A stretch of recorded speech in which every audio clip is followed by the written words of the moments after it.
Hello everyone, my name is Omelogo Nnadi and I like to be called the children nurturer. Today I'd like us to talk about why you must have conversations with your children, why you must have intentional conversations with your children. Let me start by telling you a story. So earlier in the week, I was with a friend of mine and she got an SMS from her nephew. Now, her nephew is in another city from where we are. And then after she got this SMS, she had to call to speak with her nephew. And the nephew said to her that he thinks he might be gay. Now, this nephew of hers is 15 years old, that he thinks he might be gay. And she said, why do you think you might be gay? And then he told her that when he was a bit younger, I didn't quite wait to hear exactly how old he was at this time, but when he was younger, while in church, that a woman in the church, a sister in the church, lured him to some place and took advantage of him and deflowered him.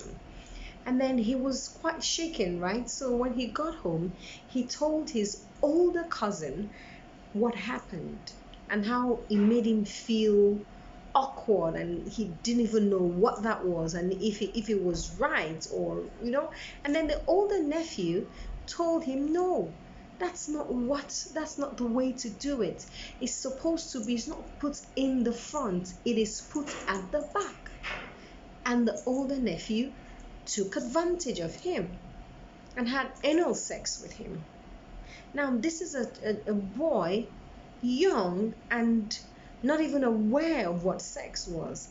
And then this happened, and I do not know if this abuse, this sexual abuse by his older nephew continued. But now, fast forward, he's 15 years, and he found himself in a situation where he kissed another male. Now, I do not know exactly if this male was his age or someone older. And then when he did that, being now aware and having struggled through the years with these thoughts, these emotional confusions, he started to wonder perhaps he is gay. And he thought of someone whom he could call, and he called his aunt. Now, my big question, because I was there when this call was placed, so I was listening to one side of the conversation, and afterwards, I think both of us were too, permit me to use the word, we were too shook for me to start asking all the questions that were swimming in my head. But one of the questions I asked was, what if the person he called to ask this question, to share this with, about whether he was gay or not, was some other person whom he thought he could trust, but whom was going to take advantage of him all over again? What if? So let's go back to why we're having this conversation. You need to have intentional conversations with your children. Why? There is a lot of things that are going on in the world right now. It's not even just rape or sexual harassment and abuse. No, there are myriads of things, unpleasant and some pleasant, by the way, that are going on in the world right now.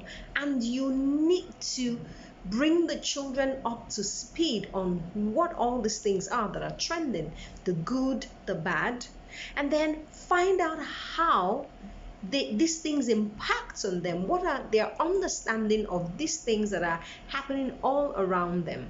If these things are bad, talk to them, talk with them intentionally about the signs to look out for when these things are happening, and how to protect themselves from these things that are happening.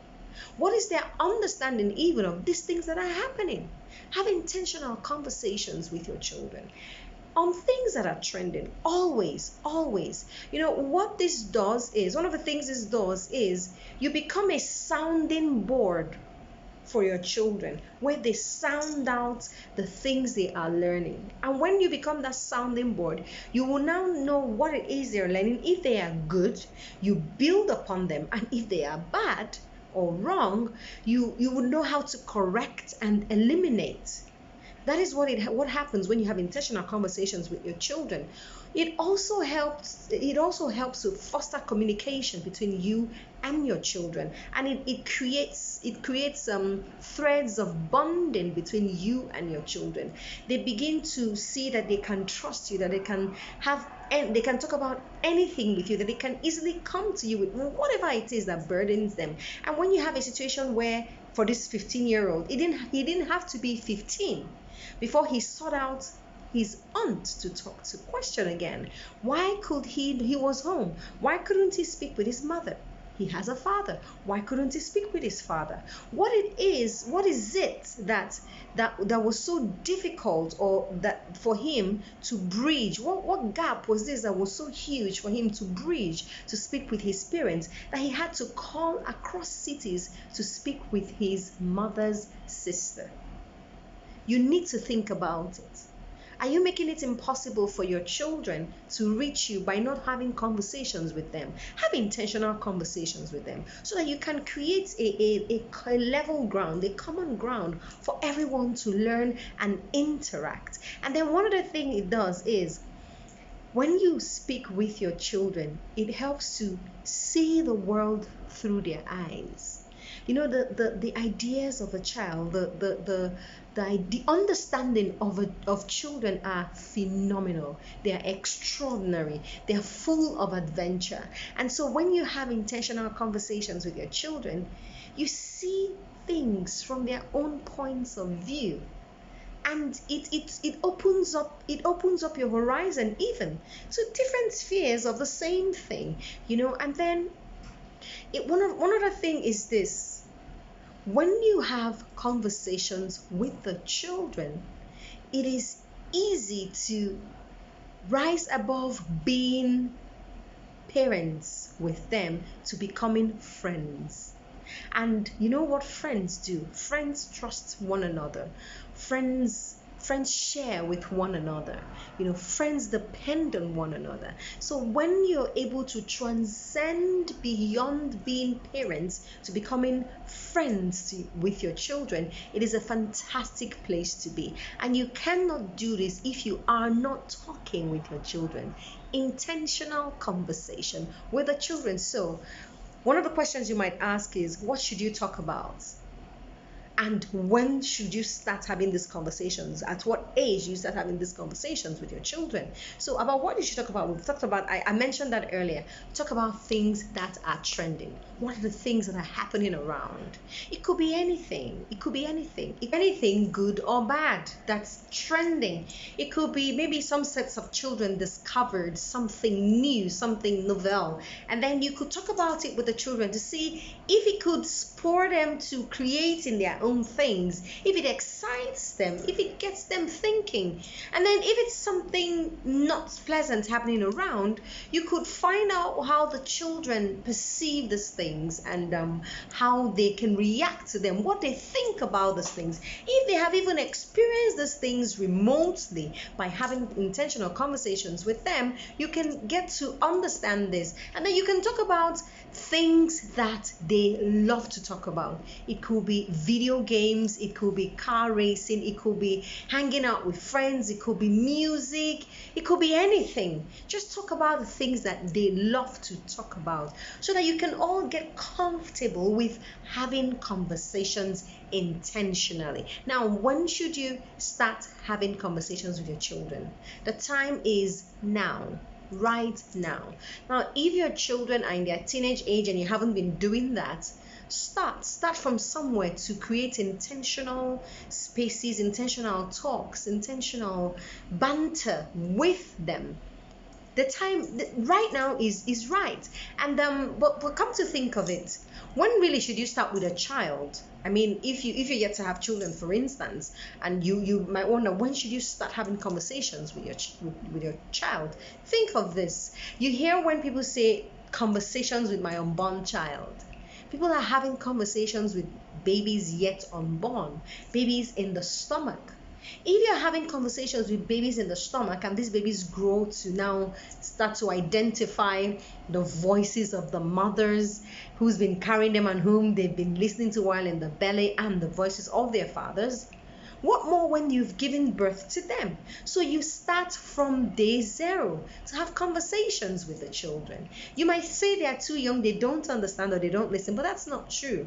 Just talk to them, keep talking to them, they listen, look at them. Maybe it can even be a mother, for instance, who's trying to change the diaper of the baby. Okay, so right now I'm going to change your diaper, and once we're done with changing your diaper, you'll be squeaky clean, and then I'll give you some food to eat, and your belly will be full and you'll be so happy.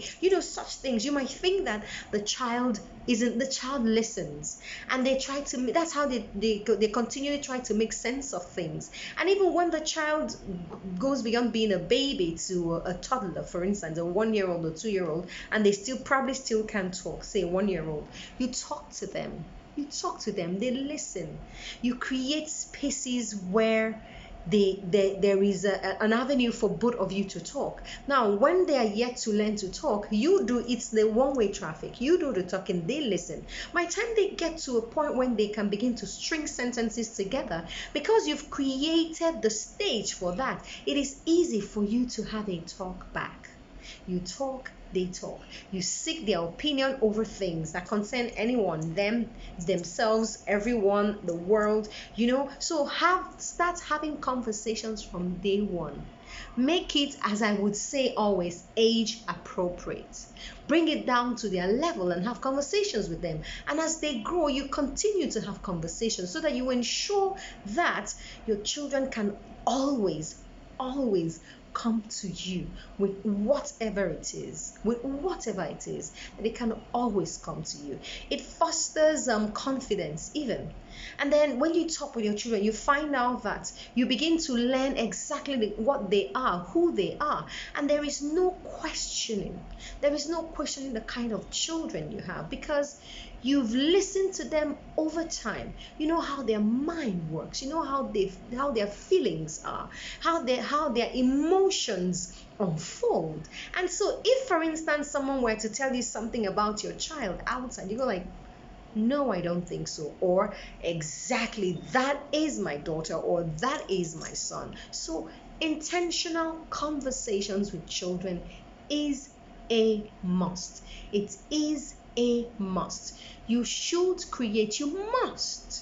create time to do that. You might be too busy with work, with trying to make ends meet, with trying to put food on the table, with trying to pay bills.